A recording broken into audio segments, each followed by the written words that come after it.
Jesus mighty வேர்ட்ஸின் மூலமாக சந்தித்துக் கொண்டிருக்கிற எல்லா தேவனுடைய பிள்ளைகளுக்கும் இயேசு கிறிஸ்துவின் நாமத்தில் என் வாழ்த்துதலை தெரிவித்துக் கொள்கிறேன். இந்த நல்ல காலை நேரத்தில் உங்களோடு நான் பேச விரும்புகிற காரியம் பிலிப்பியர் எழுதின நிருபம் 1ஆம் அதிகாரம் 5வது வசனம். உங்களில் நற்கிரியை தொடங்கினவர் அதை இயேசு கிறிஸ்துவின் நாள் பரியந்தம் முடிய நடத்துவார் என்று நம்பி. இன்னைக்கு நம்ம வாழ்க்கையில நல் கிரியையை துவக்கினவர் அதை முடிவு பரியந்தம் நடத்த வல்லவராக இருக்கிறார். இன்னைக்கு நம் வாழ்க்கையில சில காரியங்கள் நாம் துவங்கும் பொழுது உற்சாகமாக தொடங்குறோம், ஆனா முடிவு சோர்வுல போய் முடியும். சிலர் வீடு நன்றாக வீட்டு வேலைக்காக துவங்குவார்கள், ஆனா அது முடிவு பரியந்தம் வர போகாது, இக்கட்டான நிலைமையில இருக்கும். சில குடும்ப வாழ்க்கை சந்தோஷமாக தொடங்கும், ஆனா அது எண்டுக்கு போக ரொம்ப அவதிப்படும்.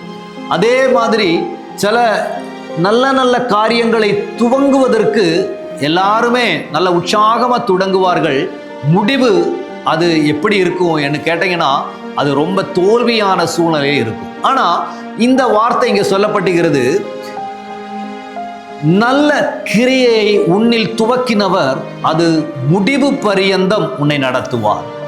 இன்னைக்கு பாருங்க, கிறிஸ்துவுக்குள் நம்பி தேவனுடைய பிள்ளைகள் செய்கிற ஓரோ காரியங்களும் அது தோல்வியில போகாது, அது முடிவு பரியந்தம் அது நடத்த வல்லவராக இருக்கிறார் என்று இந்த வேத பகுதி மூலமாக நாம் வாசிக்கிறோம். இன்னைக்கு பாருங்க, ஒரு குடும்ப வாழ்க்கை, அந்த வாழ்க்கைக்குள்ள நீங்க அந்த இயேசு கிறிஸ்துவின் அன்புல தான் அந்த ஒரு குடும்ப வாழ்க்கை போகுதுன்னா அது முடிவு பரியந்தம் அது செழிப்பாய் போகும், அது நல்லா போகும், ஒழுங்காய் போகும். இன்னைக்கு எல்லா காரியங்களிலும் அந்த தேவனுக்கு முன் நிறுத்தி நீங்க எதை செய்தாலும் அது நன்றாய் போக கர்த்தர் உங்களுக்கு உதவி செய்வார். இன்னைக்கு பாருங்க, இயேசு கிறிஸ்துவை பற்றி சொல்லும் பொழுதே ஆதியாகமம் முதல் வெளிப்படுத்தின விசேஷம் வரை தேவன் சொன்ன காரியத்தை அச்சட்டாக அதை செய்து கொண்டே இருக்கிறார். அவர் வார்த்தை ஒழிந்து போகாமல் நிறைவேற்றி கொண்டே இருக்கிறார். பாருங்க, அவர் உங்க வாழ்க்கையில ஒரு காரியத்தை துவக்கி இருப்பாருன்னா அதை முடிக்க அவருக்கு திராணி இருக்கிறது.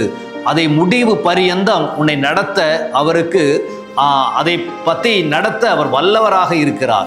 இன்னைக்கு உங்க வாழ்க்கையில ஏதாவது இடையில நீ இழந்து போயிருக்குதா? ஏதாவது இடையில அது பாதியில அகண்டு போயிருக்குதா? இன்னைக்கு பாருங்க, அது கிறிஸ்துவுக்குள் நீங்க வைத்து நீங்க ஜெபம் பண்ணுங்க. ஆண்டவரே, என் வாழ்க்கையில எதுவுமே பாதியில நின்று விடாதபடிக்கு நீங்க துவக்கினதை முடிவு பரியந்தவரை நல்லா நடத்துவேன்னு சொல்லுங்க. ஜெபம் பண்ணுங்க. உங்களுடைய வாழ்க்கையில பாதியில் நிறுத்த தடை பண்ணுகிற எல்லா சத்ருவின் கிரியைகளையும் உடைத்து ஒரு வல்லமையாக உங்களை நடத்த அவர் போதுமானவராக இருக்கிறார். இன்னைக்கு பாருங்க, இந்த வேதம் வாசிக்க பொழுது, இந்த வேதம் உங்களுடைய வீட்டிற்குள் உங்களுடைய கரங்களில் வரும் பொழுது நீங்க உடனே நினைச்சு பாருங்க, ஏதோ சில காரியங்கள் உங்க வாழ்க்கையில தடையா நிக்கிறது இல்லையா? ஏதோ ஒரு காரியத்தை உங்க வாழ்க்கையில சோர்வா நிக்கிறது இல்லையா? ஆண்டவர் சொல்லுகிறார், அதை உடைத்து அதை முடிவு வரையந்த நடத்துவார் என்று.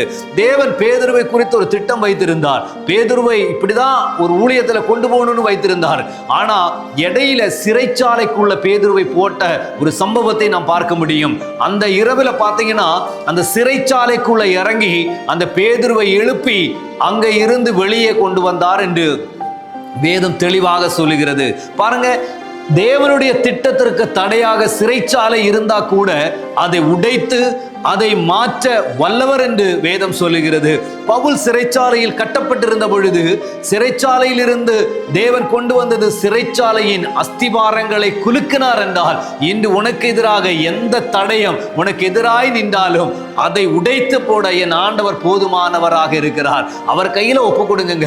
இன்னைக்கு ஜெபம் பண்ணுங்க, என் ஆண்டவர் அதை நடத்துவாருன்னு. அவர் பாதியில விட்டுட்டு போகிறவர் அல்ல. உன் குடும்ப வாழ்க்கை முடிவு வரையந்தவரும் ஆசீர்வாதமாக இருக்கும். உன்னுடைய எதிர்கால எதிர்காலம் ஆசீர்வாதமாக இருக்கும். நீ துவங்கினது எதுவுமே பாதியில நிறுத்தாதபடி முடிவு பரியந்தம் உன்னை மேன்மையாய் நடத்த ஆண்டவர் வல்லவராக இருக்கிறார். நன்மைக்காக ஜெபிக்கிறேன். என்னோடு சேர்ந்து ஜெபிப்பீங்களா? எங்க நல்ல ஆண்டவரே, இந்த நல்ல நிமிடத்திற்காக ஸ்தோத்திரம். உமது பிள்ளைகளுக்காக ஜெபிக்கிறேன். ஆண்டவரே, இவர்களை வாழ்க்கையில் தொடங்கினதை ஆண்டவரை முடிவு பரியந்தம் ஆண்டவரை நேர்த்தியாய் நடத்துங்க. இந்த வார்த்தையின் மூலமாக உமது பிள்ளைகளை ஆசீர்வதிக்கிறேன். இயேசுவின் நாமத்தில் எங்கள் பிதாவே, ஆமென், ஆமென். God bless you. கர்த்தர் உங்களை ஆசீர்வதிப்பாராக.